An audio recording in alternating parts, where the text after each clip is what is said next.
Hello students, today what I am going to teach is how to prepare alkyl halides and aryl halides. Okay, so please watch the video without skipping. By watching this you can do it, without memorizing. Actually you have to remember some of the reagents, but this video I am sure it will make it easy for you. Okay, so let's start. So what is first, let's see the preparation of alkyl halides. We used to represent it as Rx, right? So what is alkyl halides? Alkyl halides can be anything. It can be a long chain or a branched chain. Okay, so usually we used to represent it as R. Okay, so it doesn't mean any particular thing. So we can put simple methyl, okay, a long chain, a branched chain, like that. So what involves, sir? It involves a carbon and a halogen bond where X is equal to fluorine, chlorine, bromine, iodine. Okay, so it involves what? The bond between carbon and a halogen. So let's see how to prepare this. So what are the starting materials we are going to take? So first let's see from alkene. Okay, we need a functional group, isn't right? So only with a functional group we can do something. So what is the functionality present in alkene? So I'm going to take a simple alkene. Okay, ethylene. So as soon as you see a double bond, what reaction comes to your mind? It is an addition reaction, right? Addition reaction must come to your mind, isn't it? So what can we add here? We can add, to get an alkyl halide we need halogen, right? So in what form you can add halogen? You can add halogen in the form of X2, right? So like Cl2, Br2, I2. So like this, what can we do?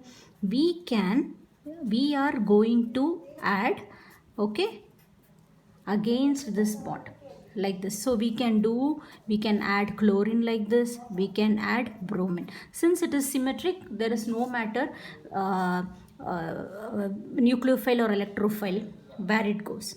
So here what you will get, CH2, okay, X and CH2X. Even if we take an asymmetric double bond, okay, I'm not going to go in the detail of the mechanism. Even if I take an unsymmetrical double bond, if you had halogen such as chlorine or bromine, you will get this. Okay, so we don't have to bother which bromine goes where because both are bromines. So we don't have to bother about which is electrophile, nucleophile. Okay, so here what else you can add against this double bond? Okay, so if I have to get alkyl halide, one more thing I can add. What is that? HX, right? What is HX? HX can be, apart from fluorine, your chlorine, your bromine and your iodine you can add against. So as soon as you think about the addition reaction of this halogen acid, you have to think about the Markovnikov's rule. So according to Markovnikov's rule, which if it add against this double bond, which product you will get? You will get, according to Markovnikov's rule, okay, you will get the most substituted halide, isn't it? This is the most substituted halide. You will not get this, right? You will not get this halide because this is anti-Markovnikov's product and this will not be obtained. Okay, the most substituted halide you will get. This is the secondary halide. Okay, so with a double bond, you are going to add a chlorine, okay, a diatomic species, okay, a symmetric diatomic species, and a halogen acid. If you are going to add this one, the symmetric dihalogen species, what is the product? This is known as vicinal dihalide product. What is vicinal? If it is near to near in adjacent carbons, okay, so we call it as vicinal dihalide. Here you are going to get the most substituted halide. So in case if I have to get, okay, the anti-Markovnikov's halide, the least substituted halide, so what I have to do? For the least substituted halide. So what reaction comes to your mind? I have taken this class already, so if you want I will give the link to you so you can follow there. So this is applicable only to the bromine. Okay, so when HBr is added in presence of peroxide. Okay, so H2O2 or perbenzoic acid, like that. If you see the word per, it means it involves a oxygen bond. Okay, so what you will get? You will get, okay, the bromine, the HBr will be added like this. You will get the least substituted halide. And remember, this is applicable only for HBr. You should not use HI or HCl like that. Okay, so you are getting the least substituted alcohol, which is not possible over here. Okay, here the halogen acid. So please remember wherever. Okay, so from alkenes you have read, okay, how to prepare. You can add X2, chlorine, bromine. So diatomic species you can add against to get the dihalide compound, and you can add HX, normal HX, to get the Markovnikov's product, the most substituted halide. So if you use HBr in presence of peroxide, you can get least substituted bromine. Alkyl bromide you can get. Okay, so one more thing, what we are going to take, the next starting material what I am going to take is alcohol. Okay, so from the available source only you can prepare, no? So from alcohol you have to learn one thing. See, it involves, in alcohol there is carbon oxygen bond, which is very strong relatively when compared to carbon and your halogen bond. So from strong to weak it is not possible, no? So always we move towards stability. This is already strong bond. So how to break this and to prepare a weak bond? So always remember, when you have to prepare ROH to RCl, so when you have to replace the the hydroxyl group with chlorine, you have to use acids. Okay, so what is the purpose of acid? Acid, it is a source of proton, right? It will go and protonate with this oxygen and makes the carbon oxygen bond weak. See, suppose this is your alcohol. Okay, if you put acid, what happens? It will readily go and protonate with this alcohol, and your oxygen will get a positive charge. Thereby what happens? This carbon and oxygen bond will become weak. We are utilizing this.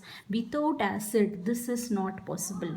Okay, then see, this reaction is known as Lucas reagent, right? This reagent is known as Lucas reagent.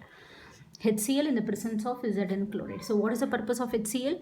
To make the oxygen as a better leaving group, to weaken the carbon and oxygen bond, we are using this. And zinc chloride. Okay, for this reaction, the tertiary, if the alkyl group is tertiary, the reactivity is more. When the secondary, it is moderate, and primary does not occur at room temperature. Okay, so this is rapid. Okay, your secondary is moderate, your secondary alkyl halide. This is no reaction at room temperature. Okay, so the first reaction is over. So we have utilized HCl, acid, and zinc chloride. Then ROH in the presence of, then there is also a trick here. See, to make here the carbon and oxygen bond weak, we are using phosphorus, because oxygen forms a better bond with phosphorus. Okay, so if it forms a better bond with phosphorus, okay, so this bonds become weak. Okay, so we are making utilization of phosphorus here to make the carbon oxygen bond weak.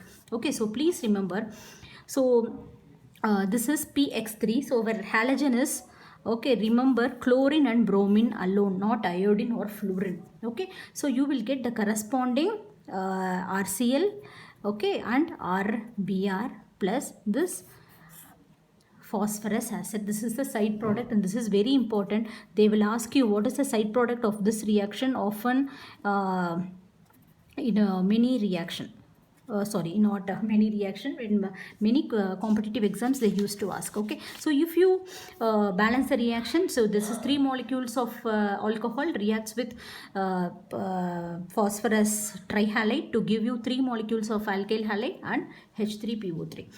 Then like PX3, this is pentahalide and solely it is applicable for chlorine alone. Okay, so it is PCl5, not PBr5 or PI5. Okay, so you will get the corresponding alkyl chloride, so with this phosphoryl chloride. This is also very important. What is the side product of this reaction, they will ask.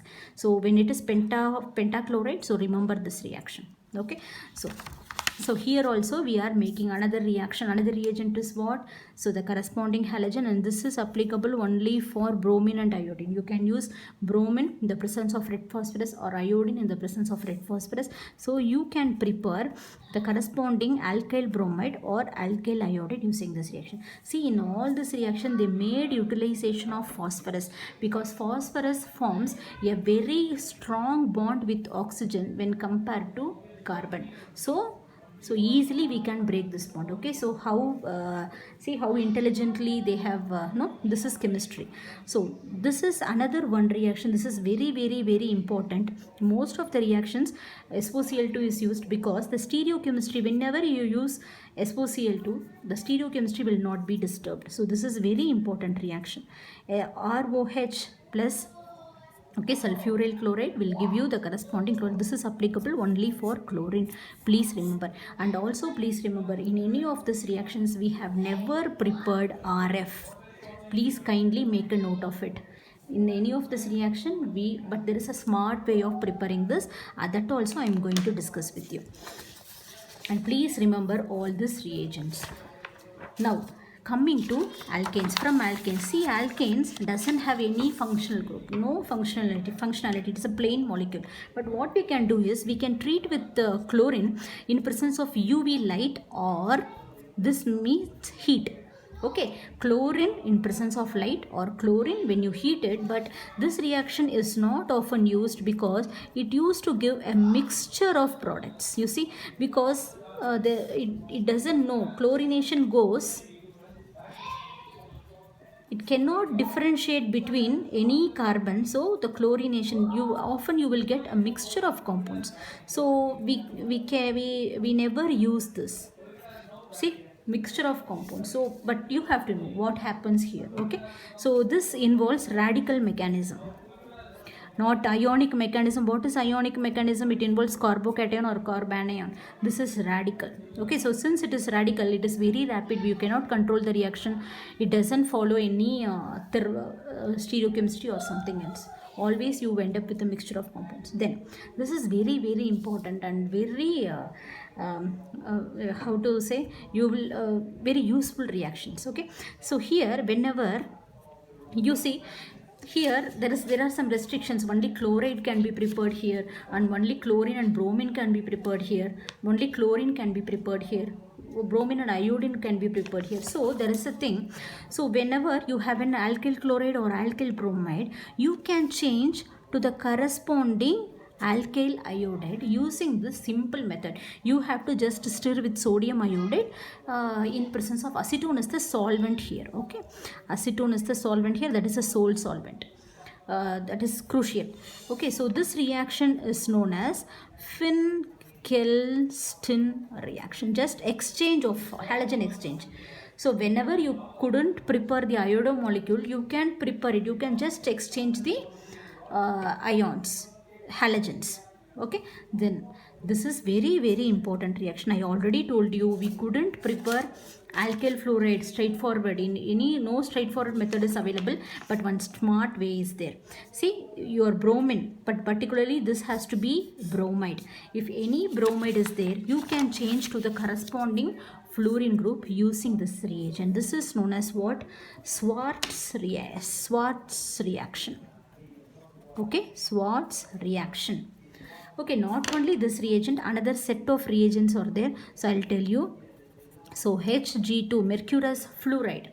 Okay, and cobalt fluoride and antimony trifluoride. So any one of this reagent you can use to bring about this change. It's not very smart. So with bromide, this is very important. Only bromide you can change to fluoride. Okay. So our alkyl part is over. So we prepared. We finished how to prepare this. So now I'm going to discuss the aryl halides. Okay. So this will be very, very, very, very useful. So none of these methods could be applied for the preparation of aryl halides. Okay, this is only for alkyl halides. So what is the difference between the aryl halides and alkyl halides? In your alkyl halide, the carbon is sp3 hybridized, but in your aryl it is sp2 hybridized. That makes a lot difference. Okay. So here a benzene, okay, is taken and you are going to do bromination, and if any halogen, please remember, if any species has to enter into the ring without catalyst, this reaction is not possible. We need catalyst such as any metal particles. Okay, so we use iron here, and this is done in dark without light. Okay, so what happens? Bromination takes place in the ring. Okay, so if you take any mild activating group, this is a mild activating group, so if you take the reaction goes more smoothly, because if there is any activating group here than the plain benzene, the reaction is more fast, or you will get more better yield. So which one will be major? Obviously what? This one, para will be major, because there is steric hindrance. Okay, they don't want to be here near to near, they want to be free. So this is minor and this is major. Okay, please remember. And one more thing, very, very important, I'm going to tell you. The same thing, bromine, but here we used iron, right? And here we are going to use light or heat. So what it makes difference? Please remember, each thing matters. Here we used iron, okay, and here we used UV, but same bromine. So what reaction goes is, the bromine will not enter into the ring because we are not using any catalyst, but there is a side chain. Okay, so it will brominate here. This is very important, students, please remember. Whenever a radical reaction takes place, it takes place only in the side chain and very near to the benzyl position. The carbon very near to the benzene. Please remember, this is very important. This makes difference. Without catalyst, it cannot enter the ring. Okay, so the another thing what we are going to see is Sandmeyer reaction. So I posted a video. So if you are interested, please do watch it. I will give the link in the description box. Sandmeyer reaction is very excellent. You have to take what? So by this time you will be knowing all these things, I guess. So what you have to do, the first thing you have to prepare diazotization. What is the step? NaNO2 HCl at 0 degrees Celsius. So you will prepare what? This diazonium salt. This diazonium salt, once you prepared, you can prepare plenty of aryl halides. So by putting CuCl, so this is Sandmeyer reaction, you are introducing carbon here. If you are putting CuBr here, you are introducing Br. And if you are putting, sometimes it is given CuCl2 also, CuCl2, CuBr, C2Br2, copper iodide, and you will get iodine. And if you put potassium iodide, and you can introduce iodine. Okay, isn't that great? So with the diazonium salt you can prepare many things. So this is all about your aryl halides. Isn't it very good? No, interesting. So I have a set of questions. Okay, so please kindly note it. Please take a picture. Okay, it's not straightforward questions, I'm telling you, but if you solve it you can understand many things. So I'll solve the questions in the next video. Okay, so please take the questions. So this is what, kindly see the reagents, okay, and this you have to prepare 1 iodobutane from 1 butanol, 1 chlorobutane and but1ene. You have to prepare from these three things individually. You have to put how will you prepare. Okay, so application, there is a lot of application, so please do it. Okay, kindly see the reagent. Thanks for watching, and I'll give the link for the solution part also. Okay, thank you for watching. Thank you.